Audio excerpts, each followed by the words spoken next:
Hello everyone, मैं हूं सायन और आप सभी लोगों का स्वागत है फिजिक्स विद सायन के एक नए वीडियो में। तो विक्रांत बैच जो लॉन्च हुआ है 2024 के बोर्ड्स के लिए, तो उसी टॉपिक में आगे बढ़ते हुए हम लोग करंट इलेक्ट्रिसिटी का एक और लेक्चर के साथ आ चुके हैं। तो करंट इलेक्ट्रिसिटी के ऊपर ऑलरेडी हमारा 3 लेक्चर्स आ चुका है। पूरा प्लेलिस्ट का लिंक नीचे डिस्क्रिप्शन में दिया है, वहाँ से आप लोग चेकआउट कर लीजिएगा। तो आज के इस वीडियो में हम लोग क्या सीखेंगे, आज हम लोग सीखेंगे कॉम्बिनेशन ऑफ रजिस्टर्स और कॉम्बिनेशन ऑफ सेल्स। इन सब के बारे में सीखेंगे, बहुत ही ईजी टॉपिक है दोनों ही। तो चलिए शुरू करते हैं। तो सबसे पहले कॉम्बिनेशन ऑफ रेजिस्टर्स। रेजिस्टर्स क्या है, मैंने ओम्स लॉ में रेजिस्टेंस पढ़ाया था। रेजिस्टेंस दिखता कैसा है, ये रेजिस्टेंस है R। अगर दोनों एंड में पोटेंशियल VA और VB है, इसमें से I करंट फ्लो कर रहा है, तो हमें क्या पता है V प्रोपोर्शनल टू I। यहाँ से V इक्वल्स टू IR, जहाँ पर V क्या है VA माइनस ऑफ VB, ये फॉर्मूला था। ओके, तो ये था ओम्स लॉ। तो अभी रेजिस्टेंस को अगर हम कॉम्बाइन करें, मतलब अगर कॉम्बिनेशन करें, तो कैसा टाइप का इसका इक्विवेलेंट रेजिस्टेंस निकलेगा, ये हम लोग करेंगे। तो उसके लिए हमें करना पड़ेगा क्या, कॉम्बिनेशन ऑफ रेजिस्टर्स। क्या कॉम्बिनेशन होगा, पहले सीरीज कॉम्बिनेशन, उसके बाद पैरेलल कॉम्बिनेशन सीखेंगे। तो सीरीज कॉम्बिनेशन, सीरीज कॉम्बिनेशन कैसा होता है रेजिस्टेंस का, रेजिस्टेंस का सीरीज कॉम्बिनेशन कुछ ऐसे टाइप के 3 रेजिस्टर्स है, R1, R2, R3। ठीक है, अगर ये एक बैटरी के साथ कनेक्टेड है, अगर एक बैटरी के साथ कनेक्टेड है, इसमें से I करंट फ्लो कर रहा है, तो सीरीज कॉम्बिनेशन में जान लेना कि तीनों रेजिस्टर्स में करंट हमेशा सेम रहेगा, तीनों में ही I करंट फ्लो करेगा। तो सीरीज में हमेशा current flow remains constant. So in series combination, ये चीज अच्छे से याद करके रखना, series combination same current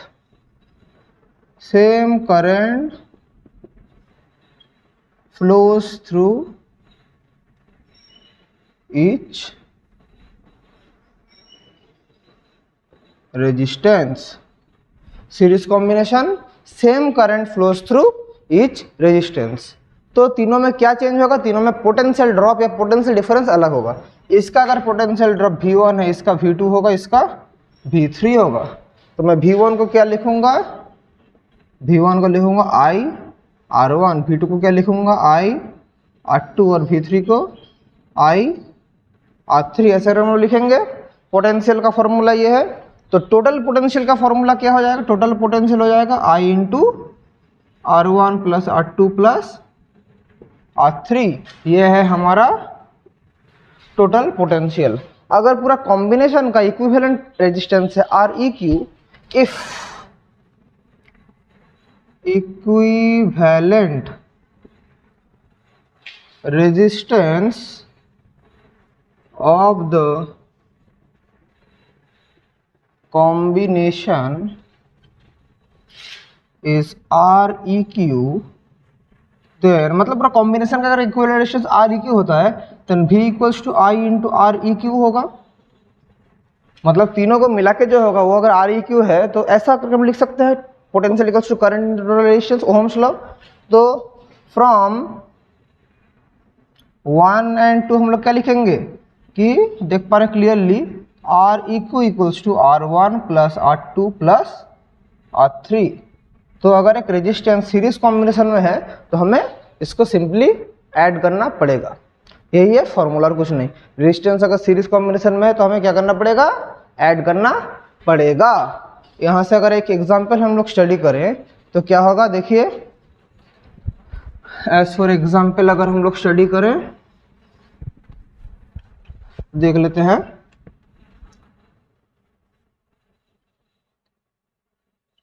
one ohm, 2 ओम, 1 ओम, 3 ओम।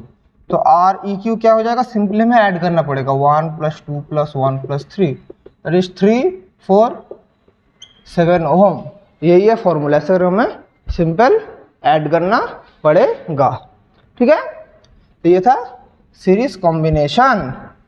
अभी हम लोग क्या कॉम्बिनेशन करेंगे, अभी हम लोग सीखेंगे parallel combination number 2, that is parallel combination. Parallel combination यानी ऐसा करके हमें पैरेलली कनेक्ट करना पड़ेगा। एक बैटरी को हम कनेक्ट कर देते हैं, तो बैटरी कनेक्टेड है, तो पैरेलल कॉम्बिनेशन में करंट तो सेम नहीं रहेगा, इसमें करंट हो जाएगा, डिवाइड हो जाएगा I1 I2 I3। इसका रेजिस्टेंस अगर है R1 R2 R3, तो तीनों में क्या कांस्टेंट रहेगा बोलिए, तो तीनों में पोटेंशियल ड्रॉप या पोटेंशियल डिफरेंस सेम रहेगा, इसका भी, इसका भी, इसका भी।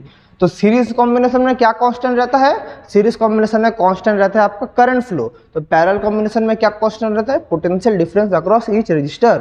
So therefore in parallel combination potential across each register remains same. ये लाइन अच्छे से याद रखना, potential across each resistor remain same. ठीक है, पैरेलल कॉम्बिनेशन में potential across each resistor remain same. अभी यहाँ से हमें क्या निकालेंगे, अभी हम लोग निकालेंगे करंट क्या है, तो देयरफॉर I1 क्या होगा, V/R1, I2 क्या होगा, V/R2, I3 क्या होगा, V/R3। तो टोटल करंट क्या होगा, I1 plus I2 plus I3। सो V कॉमन ले लेंगे, 1/R1 1/R2 plus 1/R3, question number 1। ठीक है, तो ये कॉमन आंसर। सिमिलरली जैसे सीरीज में किया था, अगर इसका इक्विवेलेंट कैपेसिटेंस Req होता है तो क्या होगा देख लेते हैं। If equivalent resistance be Req, then अगर Req होता है देन क्या होगा, I इक्वल्स टू V/Req। ठीक है, इक्वेशन 1 और 2 से हमें क्या मिलेगा, देयरफॉर फ्रॉम 1 एंड 2 क्या मिलेगा, 1/Req equals to 1/R1 plus 1/R2 plus 1/R3। ऐसा टाइप का फॉर्मूला होता है किसमें, पैरेलल कॉम्बिनेशन में इक्विवेलेंट रेजिस्टेंस का फॉर्मूला होता है, इन्वर्स करके हमें ऐड करना पड़ेगा। कैमरा में आ रहा है कि नहीं अच्छे से, मैं थोड़ा चेक कर लेता हूँ कैमरा में आ रहा है कि नहीं। हाँ, बहुत अच्छा से आ रहा है। तो देखिए सीरीज कॉम्बिनेशन में हमने क्या किया, सीरीज कॉम्बिनेशन में ऐड कर दिया, लेकिन पैरेलल कॉम्बिनेशन में ऐसे करके हमें करना पड़ेगा। एज फॉर एग्जाम्पल अगर मैं आप लोगों को तो कराऊँ, कैसे करेंगे देख लीजिए कैसे करेंगे। तो अगर ऐसा करके कॉम्बिनेशन है 1 ओम 1 ओम 1 ओम, तो कैसे करेंगे, ठीक है 1 2 1 कर दीजिए। तो कैसे करेंगे, 1/Req क्या होगा, 1/1 प्लस 1/2 प्लस 1/1, तो क्या होगा 2 2 प्लस 1 प्लस 2 दैट इज 5/2। तो मेरा Req क्या हो गया, Req हो गया 2/5 ओम। यही है formula for the equivalent resistance, ऐसा करके हम लोग निकालेंगे। ठीक है, तो ये था कॉम्बिनेशन ऑफ रेजिस्टेंस। तो ऐसे अगर आप लोग मिक्स्ड कॉम्बिनेशन भी कर सकते हैं। तो सीरीज और पैरेलल समझ गए, ये इजी था, ये आप लोग क्लास 10 में भी था कॉम्बिनेशन ऑफ रेजिस्टेंस। जो आप लोग के लिए बहुत इंपॉर्टेंट है वो है combination of cells. Resistance combination आप लोग क्लास 10 में भी सीख के आ चुके हैं। अभी हम लोग जो सीखेंगे नेक्स्ट पार्ट जो है that is combination of cells, that is very important with respect to your syllabus and for your class 12 boards. Cells से बहुत इंपॉर्टेंट क्वेश्चन आता है, यहाँ से डेरिवेशंस भी आता है, तभी हम लोग वो सीखेंगे। कॉम्बिनेशन ऑफ सेल्स, सेल्स मतलब क्या, इलेक्ट्रिक सेल्स। इसमें भी दो तरह का कॉम्बिनेशन होता है, सीरीज और पैरेलल, और यहाँ पर एक स्पेशल कॉम्बिनेशन में हम लोग सीखेंगे दैट इज मिक्स्ड कॉम्बिनेशन, जब सीरीज और पैरेलल एक साथ होता है। तो सबसे पहले हम लोग इधर सीखेंगे क्या कॉम्बिनेशन, सीरीज कॉम्बिनेशन। तो सीरीज कॉम्बिनेशन मतलब क्या होगा, सेल्स का ऐसा करके सेल्स कनेक्टेड है, ठीक है, ऐसा करके सेल्स कनेक्टेड है। यहाँ पर एक तो एक्सटर्नल रेजिस्टेंस है, इसका ईएमएफ है E1, इसका E2, इसका E3, इसका internal resistance R1 R2 R3, और ये एक्सटर्नल रेजिस्टेंस। तो E1 E2 E3 क्या है, सेल्स, R1 R2 R3 क्या है, इंटरनल रेजिस्टेंस। अभी इंटरनल रेजिस्टेंस क्या है, एक कोई भी इंस्ट्रूमेंट का अपना एक इंटरनल रेजिस्टेंस होता है, इसलिए देखना कोई भी इंस्ट्रूमेंट जब ज़्यादा देर तक चलता है उसके अंदर क्या प्रोड्यूस होता है, हीट प्रोड्यूस होता है। तो किसी भी तरह के इंस्ट्रूमेंट में एक इंटरनल रेजिस्टेंस होता है, तो यही है वो इंटरनल रेजिस्टेंस। और हमारा किसका इंटरनल रेजिस्टेंस, ऑफ सेल्स। और आर क्या है, एक्सटर्नल रेजिस्टेंस, ये है कैपिटल आर। तो अगर हम लोग देखें तो टोटल ईएमएफ कितना होगा कॉम्बिनेशन में, और यहाँ पर अगर मैं बोलूँ यहाँ पर कितना करंट आ रहा है, यहाँ से टोटल करंट आई आ रहा है। तो अगर मैं बोलूँ टोटल ईएमएफ इधर कितना हो रहा है, total EMF E1 plus E2 plus E3, और टोटल रेजिस्टेंस क्या हो रहा है, R plus R1 plus R2 plus R3। तो मेरा करंट फ्लो कितना होगा, तो करंट फ्लो I क्या होगा, E1 plus E2 plus E3 by R plus R1 plus R2 plus R3, ऐसा होगा करंट फ्लो। ठीक है, अभी देखिए ये तो जनरल फॉर्मूला हो गया। अगर मेरा सेल्स आइडेंटिकल हुआ, फॉर आइडेंटिकल सेल्स मतलब that is E1 equals to E2 equals to E3, E से, और R1 equals to R2 equals to R3 to R से अगर ऐसा हुआ तो क्या होगा, तो मेरा I हो जाएगा 3E by R plus 3R, ये हो जाएगा हमारा फॉर्मूला। क्यों, देखिए E plus E 3E R plus 3R, ये है general formula. Very very important formula. अगर हमारा सेल्स सीरीज कॉम्बिनेशन में रहता है तो ये है उसका general formula, 3E by R plus 3 into small r। तो इसका दो तो स्पेशल के समय यहाँ से सीखना पड़ेगा। ये तो सीरीज कॉम्बिनेशन हो गया है, तो ये तीन के लिए ये है। अगर जनरल फॉर्मूला है तो क्या होगा, अगर for general formula for n cells, तो जनरल फॉर्मूला क्या हो जाएगा, जनरल फॉर्मूला हो जाएगा I equals to NE R plus NR, जहाँ पर n क्या है, n है नंबर ऑफ सेल्स, जहाँ पर n क्या है, n is the number of cells. ठीक है, अभी अगर मैं थोड़ा स्पेशल केस के बारे में स्टडी करूँ, के special case number 1, R is much greater, NR is much greater than R, मतलब ये जो NR है R से बहुत ज़्यादा है, तो क्या होगा, R plus NR nearly equals to NR हो जाएगा। तो I क्या हो जाएगा, NE बाई N, और that is E by R। E by R, E by R क्या है, E बाई R है हमारा एक सेल से जो करंट फ्लो कर रहा है वही होगा पूरा कॉम्बिनेशन का सेल। मतलब ये स्पेशल केस में क्या होगा, E बाई R क्या है, current flowing through each cell. इसका सिग्निफिकेंस क्या है E बाई R का, current flowing through one cell, यह है इसका सिग्निफिकेंस। अगर मेरा NR ग्रेटर देन R हुआ, अगर केस 2 है, अगर दूसरा कोई स्पेशल केस, दूसरा केस क्या होगा, R is much greater than NR, तो मेरा क्या होगा, I equals to NE by R, ये हो जाएगा क्योंकि R plus NR near equals to R हो जाएगा। तो ये हम लोग का फॉर्मूला हो जाएगा, दो स्पेशल केस। तो ये था सीरीज कॉम्बिनेशन ऑफ सेल्स। अभी हम लोग करेंगे क्या, parallel combination of cells. Series combination of cells clear, very good. अभी देख लेते हैं पैरेलल कॉम्बिनेशन ऑफ सेल्स, वो क्या चीज़ है सर, देख लेते हैं सर क्या है। जो करा रहा हूँ आप भी कॉपी में नोट डाउन करते जाइए, ज़्यादा हार्ड नहीं है, बहुत इजी टॉपिक है, सिर्फ मेरे साथ आप लोग भी फॉलो करते जाइए। नंबर 2 क्या है, parallel combination of cells. Parallel combination यानी सेल ऐसे सब सेल पैरेलल कॉम्बिनेशन में है, इसको साथ रेजिस्टेंस है, तो E1 E2 E3, बट ये हम तो आइडेंटिकल सेल्स ही कर रहे हैं तो E कर लेते हैं। इसका इंटरनल रेजिस्टेंस क्या है, R और एक्सटर्नल रेजिस्टेंस है R। ये आप लोग को पता है ई क्या है, EMF of the cells, R is the internal resistance of the cell and R is capital R is the external resistance. तो पैरेलल कॉम्बिनेशन में क्या कांस्टेंट रहता है, थोड़ी देर पहले मैंने बोला पैरेलल कॉम्बिनेशन में ईएमएफ कांस्टेंट रहता है। तो टोटल ईएमएफ क्या हो जाएगा, ई, क्यों, ये एक पैरेलल कॉम्बिनेशन है, ठीक है, पैरेलल कॉम्बिनेशन है, इसलिए टोटल ईएमएफ हमेशा क्या होगा, ई होगा। टोटल रेजिस्टेंस क्या हो जाएगा, अभी देखिए हमें क्या निकालना पड़ेगा, इक्विवेलेंट रेजिस्टेंस। तो 1/r EQ क्या हो जाए, तीनों इंटरनल रेजिस्टेंस के लिए 1/r plus 1/r plus 1/r that is 3/r।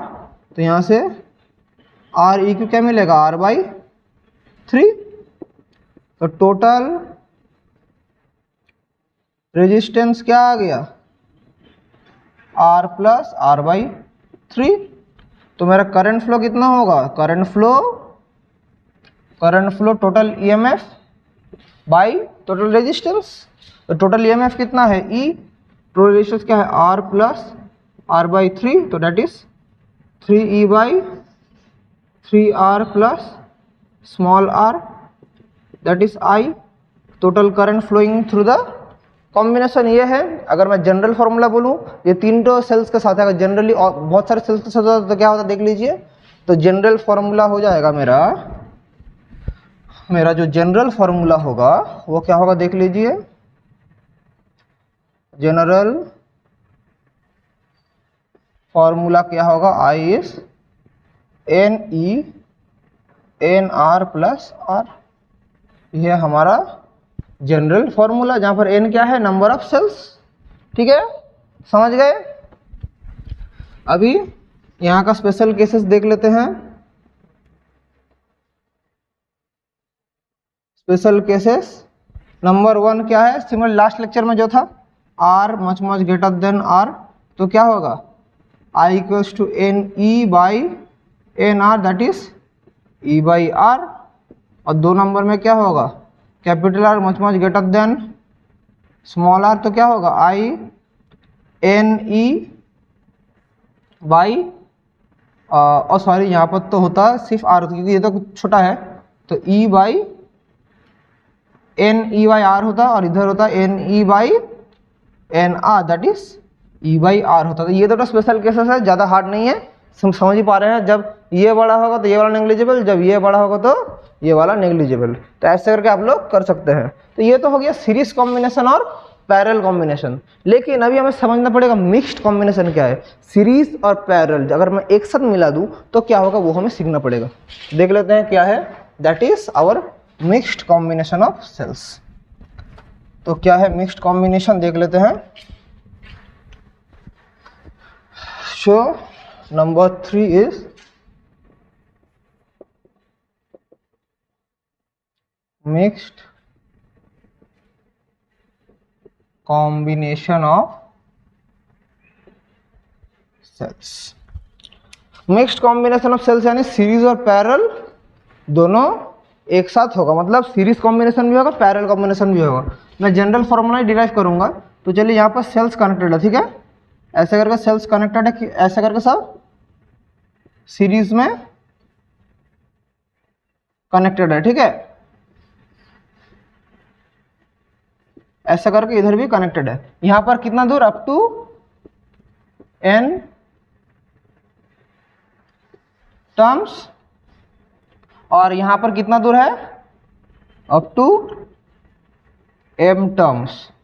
तो सेल्स हमारा ऐसा ऐसा करके n टो है, यहां आकर के m टो है, ठीक है। और एकदम बाहर एक एक्सटर्नल रेजिस्टेंस है जो कि है कैपिटल R। तो E और ये R। जैसा होता है सभी लोगों को पता है। सिर्फ यहाँ पर क्या है मिक्स्ड, मतलब क्या हो गया, ये जो मैंने मिक्स्ड बोला तो दोनों चीज है, क्या है, सीरीज प्लस पैरेलल, दोनों कॉम्बिनेशन एक साथ है। तो सीरीज कॉम्बिनेशन में एक रो में हमारा ईएमएफ कितना दूर है, n टर्म्स तक है। तो एक सीरीज में एक रो में टोटल ईएमएफ कितना हो गया, total EMF in a row कितना हो गया, देखिए ई तो टोटल कितना NE, और बाकी सब क्या है पैरेलल कॉम्बिनेशन में, तो इधर भी एन नहीं, इधर भी एन नहीं, इधर भी एन नहीं, तो ऐसे करके समझ गए। तो टोटल ईएमएफ कितना हो गया, तो देयरफॉर टोटल ईएमएफ भी कितना हो जाएगा, टोटल ईएमएफ भी एन ही हो जाएगा, क्योंकि हमें पता है एक रो में जितना ईएमएफ होता है पैरेलल कॉम्बिनेशन ऑफ टोटल वही ईएमएफ होता है। एक रो में जितना ईएमएफ होता है टोटल कॉम्बिनेशन में वही ईएमएफ होता है। तो ये हो गया है। अभी हमें क्या निकालना पड़ेगा, एक रो में टोटल रेजिस्टेंस, तो total resistance in a row कितना होगा, देखिए सब सीरीज में है, तो R R R R R कितना दूर रहेगा, एन तक रहेगा, तो टोटल रेजिस्टेंस कितना हो जाएगा, एन आर हो जाएगा। टोटल रेजिस्टेंस इन रो क्या हो गया, एन आर। अभी ये N R N R N R N R parallel combination में कितना दूर तक है, एम टर्म्स तक है, तो मेरा टोटल इक्विवेलेंट रेजिस्टेंस क्या हो जाएगा, टोटल इक्विवेलेंट रेजिस्टेंस अगर आर ई क्यू होता है तो 1/r ई क्यू क्या हो जाएगा, 1/nr plus 1/nr plus 1/nr प्लस डॉट डॉट डॉट अप टू m टर्म्स, तो m/nr, तो r e q क्या हो गया, nr/m। ये हो गया हमारा टोटल रेजिस्टेंस। तो क्या मिल गया मुझे, टोटल रेजिस्टेंस क्या मिल गया, nr/m। टोटल रेजिस्टेंस ये मिल गया मुझे। अभी मुझे टोटल ईएमएफ इन रो मिल गया, टोटल रेजिस्टेंस मिल गया। अभी मेरा क्या काम है, अभी मेरा काम है यहाँ से निकालना, क्या यहाँ से निकालना टोटल करंट कितना फ्लो होता है। तो टोटल ईएमएफ मिल गया, टोटल रेजिस्टेंस मिल गया, तो अभी हम लोग निकालेंगे टोटल करंट क्या है। तो देख लेते हैं, तो टोटल करंट फ्लो कितना होता है, total EMF N E by R plus N R by M. बोलेंगे सर टोटल रेजिस्टेंस तो ये था, हाँ टोटल रेजिस्टेंस ये था, लेकिन ये क्या टोटल रेजिस्टेंस था, इंटरनल रेजिस्टेंस का टोटल था, बाहर एक एक्सटर्नल रेजिस्टेंस तो ऐड है, तो वो भी तो ऐड होगा, तो N E by R plus N R by M. इसको अगर मैं सब सॉल्व करके सिंप्लीफाई करके लिखूँ तो क्या होगा, M N E M R plus N R, ये होगा टोटल करंट फ्लो। तो यह है हमारा जनरल फॉर्मूला। तो इसको मैं अगर इधर अच्छे से लिख दूं, एक मिक्स्ड कॉम्बिनेशन में कितना करंट फ्लो होता है, एक मिक्स्ड कॉम्बिनेशन में I equals to M N E M R plus N R, ये होता है एक मिक्स्ड कॉम्बिनेशन में current flow. Okay, got it. अभी हम लोग देखेंगे इसका एक स्पेशल केस, मतलब कब हमारा मैक्सिमम करंट इससे फ्लो करेगा। तो अभी हम लोग निकालेंगे फॉर मैक्सिमम करंट या maximum current flow condition, maximum current flow कब होता है हम लोग वो देखेंगे। तो हम लोग इसको लिख सकते हैं, इसको हम लोग लिख सकते हैं एम एन ई, इसको हम लोग देखिए कैसे लिख सकते हैं, root over of M R minus N R whole square plus root 4 into M R into N R, ऐसे लिख सकते हैं। Obviously you can write this. अरे ये कहाँ से हुआ, भूल गए कहाँ से हुआ, ए प्लस बी अगर मेरा रहा ए स्क्वायर प्लस बी स्क्वायर रहा, तो मैं इसको क्या लिख सकता हूँ, या मैं देखिए ऐसा है, तो मैं A plus B whole square लिख सकता हूँ, A minus B whole square plus 4ab, ये जो फॉर्मूला था तो मैंने वही चीज़ इधर यूज़ किया, A minus B whole square plus 4ab, यही से हमने कर लिया। ठीक है, तो फॉर मैक्सिमम करंट क्या होगा, कंडीशन ये पार्ट हमारा 0 होगा, क्योंकि डिनोमिनेटर जितना छोटा होता है ओवरऑल नंबर उतना बड़ा होता है। नहीं समझा ना, एज फॉर एग्जाम्पल 1000/1000/100, कौन सा नंबर ज़्यादा बड़ा है, ऑब्वियसली ये नंबर ज़्यादा बड़ा है, मतलब डिनोमिनेटर जितना छोटा होगा ओवरऑल नंबर उतना बड़ा होगा। ठीक है, तो सिमिलरली डिनोमिनेटर छोटा कब होगा, जब ये वाला 0 होगा, तो M R minus root over N R equals to 0। तो यहाँ से क्या मिलेगा, यहाँ से मिलेगा हमें M R equals to N R या M by N equals to R by capital R. ये है हमारा condition for maximum current. Camera में आ रहा है कि नहीं, मैं थोड़ा चेक कर लेता हूँ। हाँ कैमरा में आ रहा है, हाँ कैमरा में आ रहा है। तो मेरा कंडीशन क्या हो गया, M by N equals to R by capital R. तो ये कंडीशन को अगर मैं इधर पुट कर दूँ तो मुझे मैक्सिमम करंट मिल जाएगा। क्या condition, M by N equals to R by capital R, ये कंडीशन मुझे इधर पुट करना पड़ेगा। तो कंडीशन को अगर मैं पुट कर देता हूँ तो देखिए क्या होगा, तो मेरा आई मैक्स क्या आ जाएगा, तो हमारा एक फार्मूला तो आ गया था M N E by under root M R plus root minus N R, वो तो जीरो हो गया। तो क्या पड़ा है, 4 under root M R N R, ये पड़ा है। तो मैं इसको ऐसे भी लिख सकता हूँ 1/4 एम एन को है, तो मैं इसको ऐसे लिख सकता हूँ root over M M cut जाएगा, root over M N R capital R into E, ऐसे लिख सकता हूँ। Obviously I can write this. अभी मैं अगर ये फार्मूला यूज़ करूँ कि क्या मिलेगा, अगर मैं m को पुट करूँ m equals to R by R into N, तो क्या होगा देख लीजिए, 1/4 m का जगह वो पुट कर रहा हूँ r by R into N by R into small R. तो स्मॉल आर कट गया, तो N square by R square, so n/4r, ये एक तो आ गया। अगर मैं ये वाला फार्मूला पुट करता n equals to R by small R into M, तो क्या होता, तो मेरा हो जाता, तो इसका जगह मेरा 1/4 इधर रहता, तो n का जगह क्या बिठता, r by R into M, पीछे तक तो r था, तो ये हो गया। तो क्या होगा 1/4 या m/4r, ये होता। तो मेरा मैक्सिमम करंट क्या आ चुका है, तो ये तो मेरा फॉर्मूला था। तो मेरा मैक्सिमम करंट का फॉर्मूला क्या आ चुका है, मैक्सिमम करंट का फॉर्मूला आ चुका है n/4r इक्वल्स टू m/4r, ये है मैक्सिमम करंट का कंडीशन। तो इस कंडीशन में एक सर्किट से मैक्सिमम करंट फ्लो करेगा, कौन सा कंडीशन में, ये वाला कंडीशन में। ठीक है, समझ गए, ये है कॉम्बिनेशन ऑफ सेल्स। तो यहाँ से क्या क्या इंपॉर्टेंट है, सेल कॉम्बिनेशन में आप लोगों को क्वेश्चन पूछेगा कि कैसे आप लोग सीरीज में, पैरेलल में ये होगा, उसके मिक्स्ड कॉम्बिनेशन में कितना करंट फ्लो करेगा, और उसके बाद मिक्स्ड कॉम्बिनेशन में आपका मैक्सिमम करंट का कंडीशन क्या होगा, यही क्वेश्चन यहाँ से आ सकता है। तो आज का क्लास हम लोग यहीं तक रखते हैं। होप आप सभी को आज का लेक्चर बहुत अच्छा लगा, आप लोग कुछ सीख पाए इससे। और अगर आप लोगों को कुछ भी डाउट होता है लेक्चर से, तो आप लोग कमेंट करके मुझे पूछ लेना। तो चलिए इसी के साथ इसका सेशन यहीं एंड करते हैं। Wishing you all the very best and thank you.